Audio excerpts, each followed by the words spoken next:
Hello, and welcome to IRI Growth Insights, featuring IRI thought leaders, industry partners, and guests. For more than 40 years, IRI has been known for its invaluable data, but these podcasts delve into the insights the data reveal to fuel market disruption and market growth for those in the CPG, retail, healthcare, and media markets. I'm your host, Joan Driggs, coming to you from IRI's corporate headquarters in Chicago.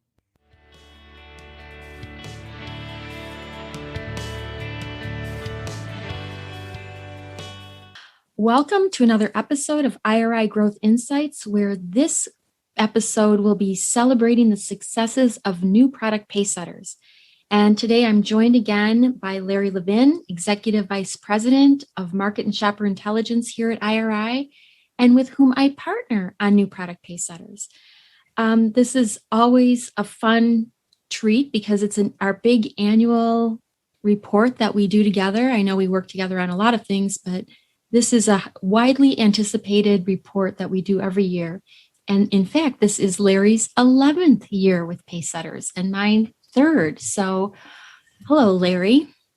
Hello, Joan. Great to be here. And it is important to me that we frame this as a partnership because it really is a partnership. And I'm honored to share the byline with you each year. And it's a lot of fun. And it's hard to believe it's 11 years. And this year, I think, was probably the most anticipated pacesetter that I can remember. And also, I actually beam with pride on the fact that so many of our clients celebrated their pacesetters this year, and more than I ever remembered. I know we could probably touch a little bit upon that later on as we talk about some of the winners, but I really was taken by the amount of clients who celebrated their own successes.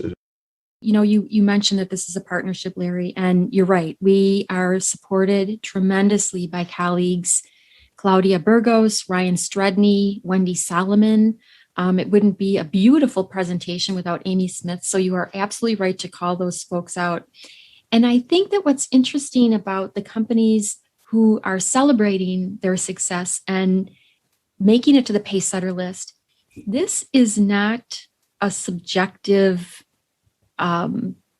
vote that we cast for new product pacesetters. These are companies that have earned their way onto this list. Well, I would say it's a subjective vote because the consumer voted. Oh.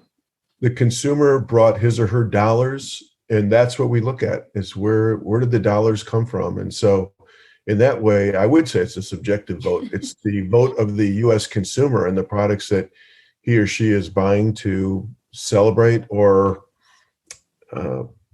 protect, defend. And you know, that's interesting because one of the questions that I've gotten on the 2020 Pacesetters, which is what we're talking about, is were they truly meaningful and sustainable winners, or were they just lucky to have launched at a time when the pandemic drove so much demand? And I happen to think that it has to be meaningful and sustainable. And these companies worked very hard to cut through a lot of noise to make their way to consumers. Right. I agree with you. And I think a lot of the success of the products that were anointed new product pacesetters this past year are already on second-year successful journeys. I think about Bud Light Seltzer, our crowning jewel of this year's pacesetters. And, we know from conversations with ABI about its success. Another one that we know is on a strong continued ramp is Starbucks Creamers. So I think that it could be a little bit of the timing of COVID-19 that drove some successes, but these companies are not sitting back and resting on their laurels. They're thinking about the longer term opportunities and inspirations that help to make these innovations long lasting and not flashes in the pan. So let's set the stage a little bit. Everybody knows that the pandemic happened, but why don't you kind of lay it out for us in terms of how these pacesetters, what we're looking at and what happened between 2019 and 2020? Sure. Well, I think first and foremost, we have to always ground people on how products become new product pacesetters, become evaluated for new product pacesetters. And it's a methodology that a lot of people find very complex. If you live it day to day, it's not that complex, but think about every product has to hit 30% distribution. We really believe in having a product that's got national legs. If a product is not at 30% distribution, it's just not going to have the mass that is necessary in order to become something that will get on our Pacesetter radar. Now, it's not to say that certain products that are regional and are, at high levels of distribution within their region are not important, but we are really looking for national product launches. So we're looking at 30% distribution. When a product hits 30%, we look at the next 13 quad periods. And each product that became a new product Pacesetter has a commonality that it started effectively in 2019 and ended sometime in 2020. And interestingly, more than 25% of our new product Pacesetters launched in the fourth quarter of 2019 or the first month of 2020, because our dates actually straddle into early January for Pacesetters. So a significant portion of our new product Pacesetters this year, including our number one on food and beverage and our number one on non-food, actually started in the height of COVID, if you will, because they came to market in early January, but we closed down the country effectively March 13th of 2020. So a number of products, including Downy Infusions and Bud Light Seltzer, had to pivot and reassess marketing opportunities, particularly products that rely heavily on out-of-home consumption. They had to change their strategies in order to make it. So every product must have 13 quad periods. The other thing that we require is that a product cannot lose its steam in terms of dropping below 30% in the middle of its inception. So we're really looking for products that have a quote unquote sustainable ACV performance. And to that point too, I think getting the right ACV is really critical. I a while ago termed it the concept of it's not about perfect distribution, but being distributed perfectly. And we found that the average new product Pacesetter this past year, while they have to start in the 30s because of our methodology, so it's sort of a self-imposed bias for a starting line. But the end point at the end of 13 quads was just under 60%. Even for big companies, it was just a little over 60%. So this notion of being in front of all people all the time is really not what's been happening in CPG innovation. And in fact, I had an email yesterday from one of our clients wondering about whether or not we should be looking at 70+% innovation numbers, distribution numbers for innovation. And they felt, no, we shouldn't, not knowing that we had done an analysis again about what the average ACVs are for launches. And it actually helped that innovation team at this particular client settle a battle with the board, if you will, about what the right distribution should be. So it's all about getting it right. And I know that you kind of identified that probably going back like 6 or 7 years, that there was a little bit of a tipping point where some of these big companies decided they don't have to be all things to all people. And that and particularly because we have so many more mediums that we're building relationships with consumers through, that it really is, as you said, the right product for the right person and communicated in the right way.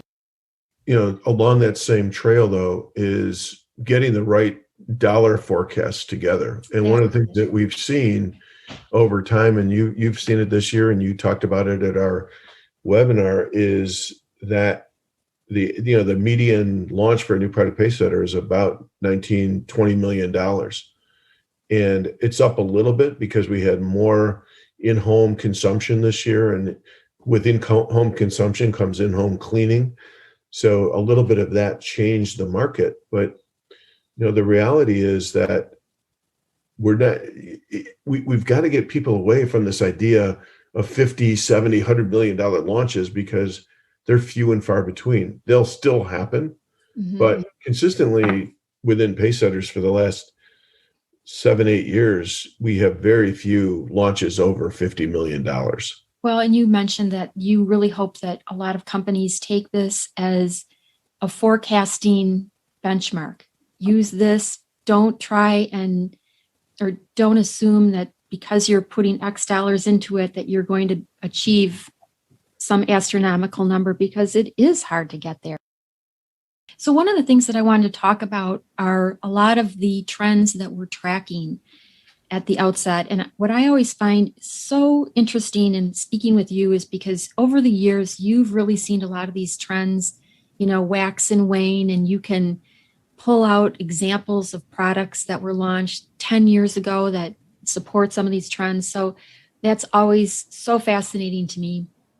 But what you and I discovered is that some of the trends that you and I have been tracking for the past 3 years that I've been here were still very much in play, but extremely accelerated because of the pandemic.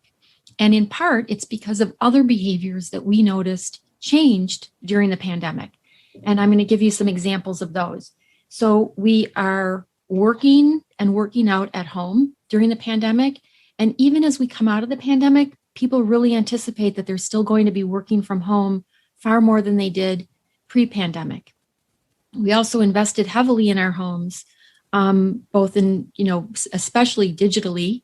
So we anticipate that a lot of the entertainment and leisure and celebrations that took place at home might continue. We do know we're hungry to get back outside, but a lot of these things have stickiness. And I would say too, with digital comes that impact of e-commerce and how many people use their digital tools to order products. Mm-hmm. Let Alexis do the work for you, or let Siri do the work for you and order your products to be delivered at your doorstep. Which frankly can be detrimental to new product discovery, because once a product gets on that list, it kind of tends to stick. Right. But that shopping shift was huge. We did see more people go to that one-stop shop when they were going out, but certainly e-commerce was huge. And then, of course, the biggie is the actual consumption at home. And I know that you and Chris Dubois identified 33 million additional meal occasions during 2020. So while we're coming back a little bit, the demand is still higher than 2019. The meals consumed at home is still higher. We have a whole new generation of cooks out there. So these are products that are really going to play into some of those themes that we had identified before. The big surge in premium and indulgent products. Convenience is still really big. Health and wellness, certainly during the pandemic, because everyone wanted to, support their wellness as best they could. And sustainability, which we were kind of worried was going to go away as a purchase influencer, and it did not. And I know that you're doing a lot of work with NYU's Center for Sustainable Business. I think we can anticipate a webinar from you maybe later this summer with some updates on that. But sustainability or sustainably marketed products are really driving well more than half the growth of CPG products in the categories that we tracked. Yeah, and when you think about the importance of sustainability to millennials in particular, and Gen Z coming right behind them, I know you guys did a lot of work with our partners around what Gen Z want, and we think a product like Native, which was one of our top Pacesetters from P&G, really answers the bell on what millennials want, because it became a very, very clean label. The ingredients were easy to follow. And I believe part of its positioning was to be neither for men or for women, but for anybody. Yep. And I really like that flow. And in fact, I know I shared with you recently, not that this would ever be a new product Pacesetter, but it is a Pacesetter idea that the San Francisco 49ers recently launched a whole line of gender neutral clothing. Mm-hmm. Here's a 49er shirt that can be for a guy, could be for a woman. It's not going to be for me because I'm not a 49er fan.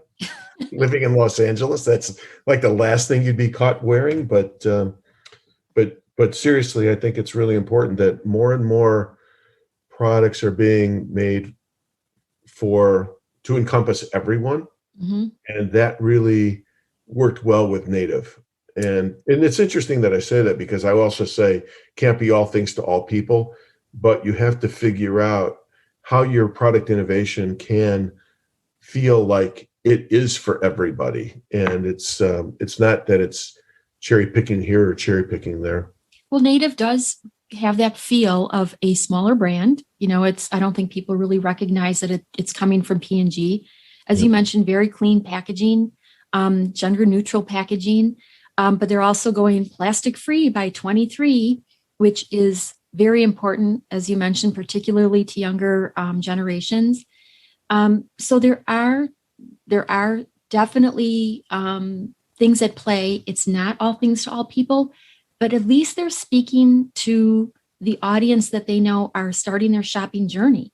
And I think that's important too, is making it easier for consumers to find the product and to align with your product and have the mission of the brand support, the shopper's personal beliefs and mission.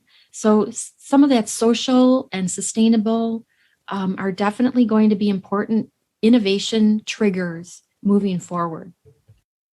But I wanted to talk about a lot of what drove some of these products and what I thought was kind of interesting. So we talked about a lot of the meals being made in home, but we didn't see convenience go away. And we saw a lot of things like the DiGiorno Stromboli, Stouffer's Bowlfuls. I thought the Smithfield Prime Delicatessen meats was really interesting because for a while, some in-store delis were shut down. And then some of the delis were packaging luncheon meats and cheeses and stuff just for grab and go. But here, this Smithfield product kind of came in and people didn't have to worry about that, waiting in line and just kind of grabbing and going, a little bit of a cleaner label. So I thought that was interesting. And it also plays into pro quality.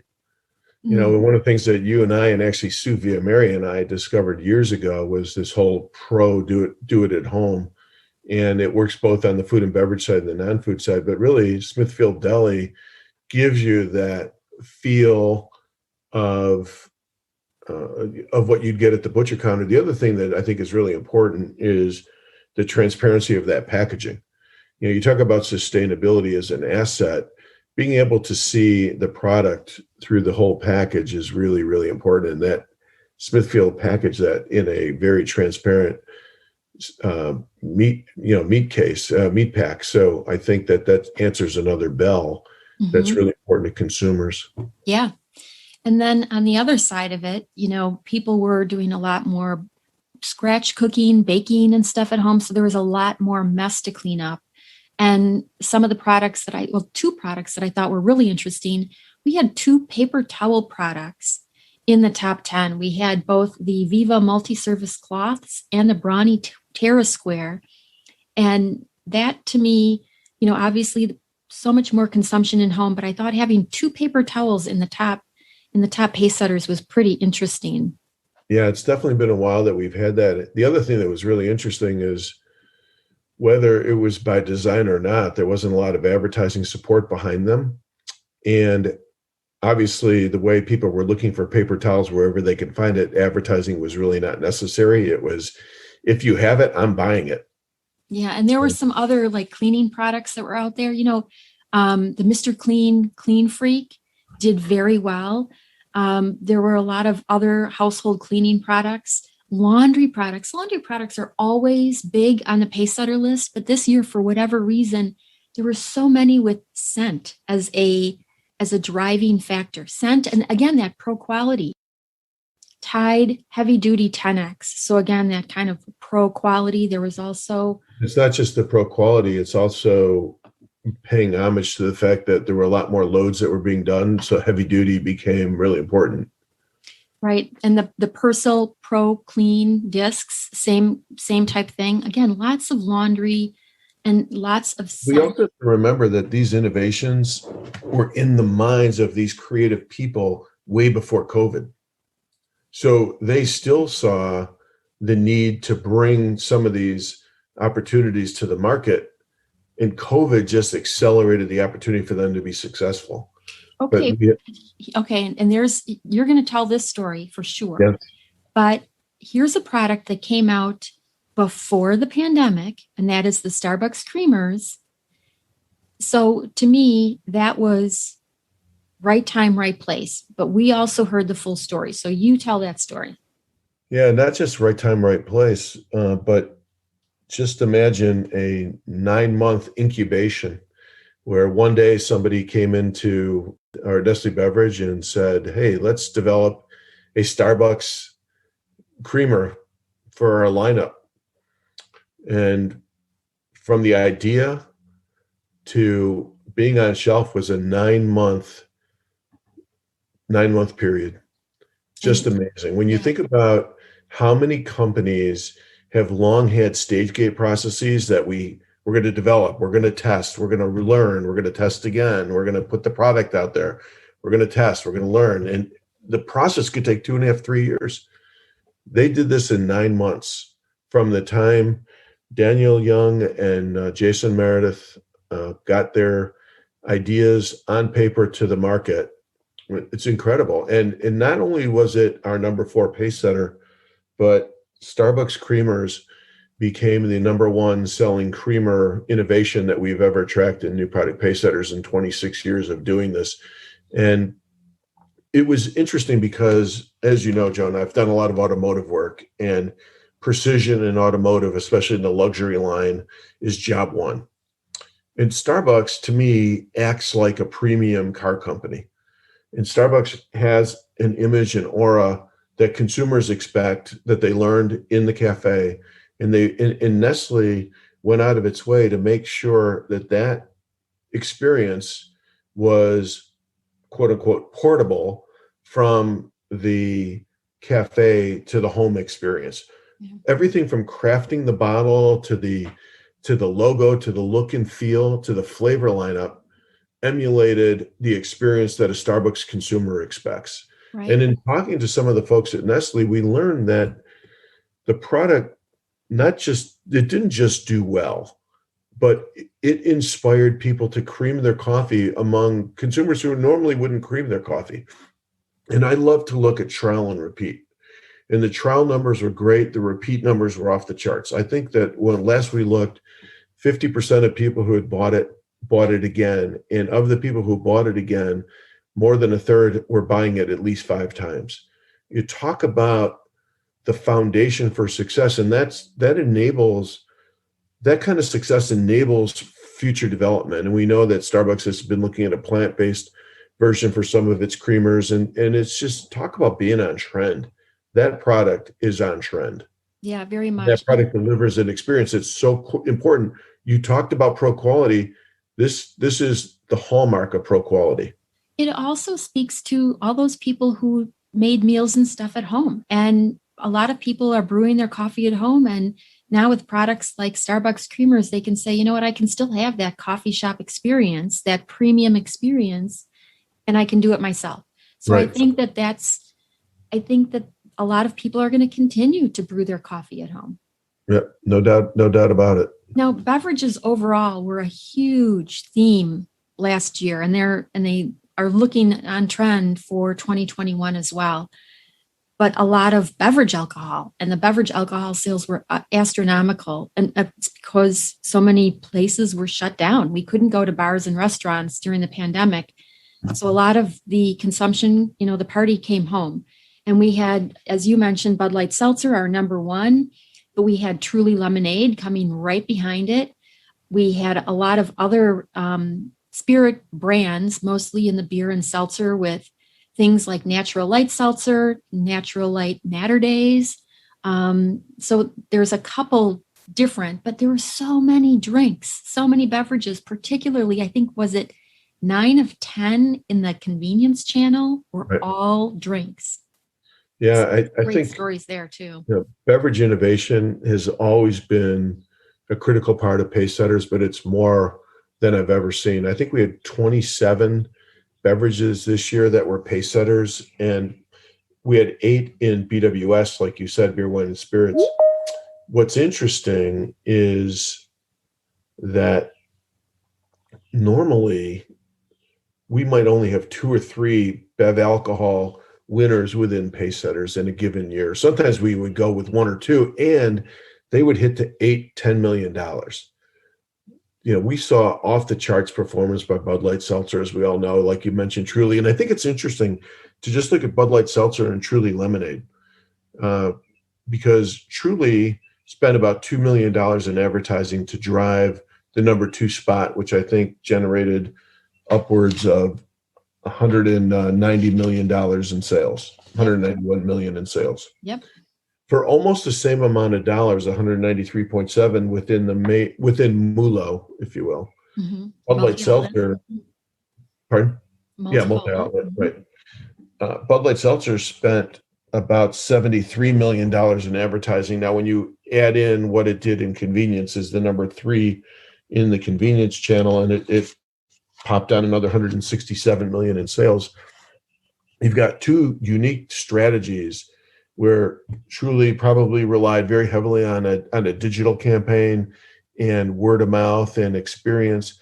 Bud Light Seltzer leveraged the Bud Light franchises. Our partners at ABI like to call it a fun brand across the whole spectrum, but put together a typical marketing campaign of 73 million, which obviously had to pivot right after the Post Malone commercials that were aired at the Super Bowl. And 6 weeks later, we're into COVID. And as we know from talking to some of the people over at ABI, that creating partnerships with Drizzly and Instacart and others became an important element to get the success, because they didn't have that ability to leverage out-of-home experiences, as you said, because this became an in-home way to celebrate. They did a remarkable job. I mean, they went from thinking that they were going to do a lot of on-premise testing and some live event sponsorship, to being virtual events. They even hosted a three-day esports tournament. They still had concerts with Post Malone, but they were all virtual. As you said, they found new ways of getting product into consumers' hands and virtual ways of bringing fans together. It was genius. The thing that they did too, the CMO meme. Yeah, the chief meme officer. They had a hunt on for the chief meme officer, a real role that they were seeking to fill. But that's because they understand who their audience is. That for Bud Light Seltzer, it's a younger audience who's very much engaged on social media, and made the change with them to virtual entertainment. So very, very, I just love the agility of such a huge company. And it's not alone. Mountain Dew Zero Sugar was another one that launched launched with a really crazy Bryan Cranston commercial during the Super Bowl, and then had to pivot dramatically. Normally that product would have sold through convenience channel, but the convenience channel was so down during the pandemic. So they rethought their marketing. They went back to the Gremlins movie franchise of the 1980s, where the kid who starred in the Gremlins movie is now a dad of a teenager. And the dad is still hanging out with his gremlin, but the tagline for Mountain Dew Zero Sugar is still the same as the spoof from The Shining with Bryan Cranston. As good as the original, maybe better, but a much different at-home, make the most of it vibe. They changed packaging. They put in a lot more multi-packs. They went through the big chains, grocery, mass. Again, a tremendous pivot for such a large company, and that's not what they originally planned. So again, I just marvel at the agility of some of these big companies. So well done. What I also love is you take a product like Cheetos, and what I really love is companies that are inspired to see how far they can extend a brand. And it's interesting when you think about Cheetos going into popcorn, and it's just really, really fascinating to see that companies like Frito are willing to take the equity and extend it into new categories. I think about the days where Special K was a regular in our new product Pacesetters, because Kellogg was able to extend that brand as far as people to allow it. And I think at some point we probably had 10 out of 13 categories with Special K is a leader. Yeah, well, But look what Dove has done over the years too. I mean, there's a lot of non-food examples, yep, too. So I think that adjacency, looking to adjacencies, is a great place to go for innovation. You know, before we kind of start to wrap up, there's another area that I really wanted to talk about because I wonder how it's going to do in the coming year. And that was that we had a lot of ice creams and frozen treats. And I know you've got a couple stories there, but there were 8 frozen treats in new product Pacesetters this year, which again, we were a down bunch, and there's nothing like a little pint of ice cream or something that for a pick me up. But what do you think? Do you think that that's sustainable? I think that every year we have a couple of frozen novelties. This year, Rebel ice cream, I think, led the pack. It is our number 5 pace setter. But as you said, we had about 8. I think the momentum is melting. I think a lot of the excitement we had around ice cream, as you said, was really driven by the pandemic, and we were home more, and that was just part of the 31 million meal occasions that Chris and I talked about at another conference recently. But I think what is important is indulgence that's on trend. And you take a product like Rebel, and Rebel played the whole keto diet. And I know my dear friend and partner, Sally Lyons Wyatt, talks regularly about the impact of how America eats, and the keto diet is a big part of what Sally talks about. But here we had another pace setter that amassed over $90 million. And it's the first one that ever used a Kickstarter campaign to get going. You talk about a groundswell. And oftentimes we think innovation only happens in the boardroom, but I've been saying for a long time, you've been saying for a long time, innovation can happen in the basement, it can happen in the boardroom. 2 years ago, our pace setters had 3 come out of Shark Tank. Now we've got one coming out of a Kickstarter campaign. Innovation's for everyone. And I think one of the things that plays on that is the fact that, again, about half of our new product innovations came from small to extra small companies. Mm-hmm. And so you really have got to look across all types of manufacturers to have that they all can have creative ideas to inspire. As far as ice cream in the future, obviously we will continue to see frozen novelties, but I just don't think we're going to see upwards of 8 for quite a while. Well, But Rebel's another example of small companies that can do it, just like Halo Top did it a couple of years ago. right. So as we wrap up, I do want to point out some of the innovation opportunities that we see, and indulgence is one of them. And I think that Rebel is an example because it's a permissible indulgence. It really speaks to a set consumer group who are very focused on their overall wellness, and they don't want to stray from that. So it's a nice lifestyle indulgence. And I do think that, premium products have done very well throughout the pandemic. We might see a little bump in the road because of inflation, but a lot of people traded up. I think premium is going to be another thing that sticks with us. I think Yeah, that it's interesting you talk about premium trending up, because we saw it across a lot of different demographic sub groups as well. A lot of the work that you and KK do, KK DeVay, our head of strategic analytics, suggested that even lower income people were trading up to premium products. So they were bringing experiences home. Yeah. And again, so before I finish up with a couple of these other things, I do want to remind people that the new product Pacesetters, our list of the top 100 food and beverage and the top 100 non-food are both on our website, iriworldwide.com. You can see the full report. You can see a link to a webinar that Larry and I did. So plenty of information out there. We hope that you'll take advantage of it. But the other kind of top trends that we're still watching are in both self-care and societal care. Maybe sustainability is a better word for that. We've taken a lot more control over our health and wellness this past year, and I think that's going to be a behavior that sticks. I think about all the ways that we've changed our behaviors, from physical fitness to caring for our skin and our bodies, our diet. There's just so many different opportunities to play in that. We have 6.6 average wellness goals per person. So think about all the ways that we can address some of those things.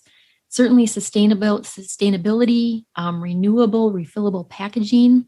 I think that water, Larry, I think water conservation is going to become more important as a marketing strategy, and maybe kind of tied in with the end product where the consumer is the one adding the water.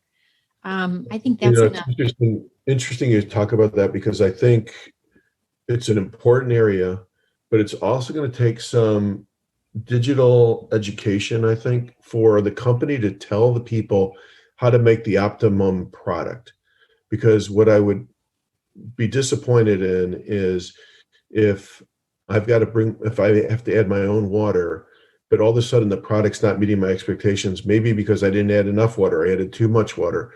I think it's going to take a little bit of education on the part of the manufacturers to help me make the optimal product.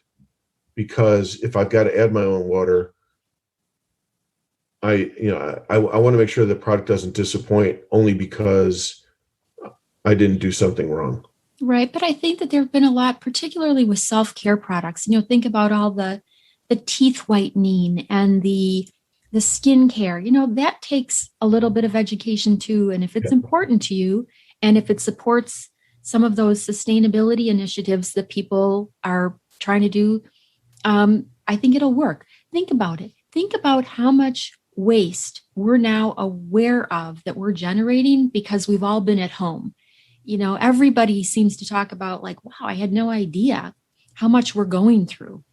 Right. So, and last but not least, I don't want to miss out on convenience, because convenience, that is essential. I do think that at retailers will kind of come back with their own solutions, but there's so many ways for brands to play in terms of convenience. And think about all the new kitchen appliances that we purchased over the past year, things like air fryers and Instant Pots.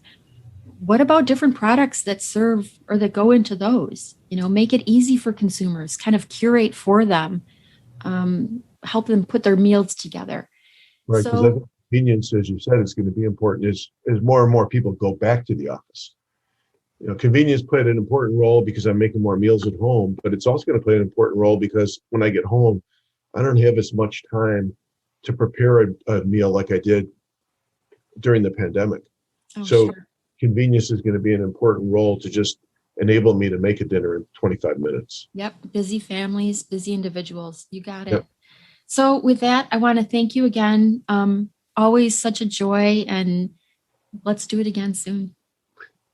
Always love doing it, Joan, and have a great day. And I'm sure I will talk to you again in a couple minutes. Bye-bye. Bye. Thank you for listening. Please become a subscriber and let us know what you want to learn more about. We'll serve it up in a future IRI Growth Insights episode.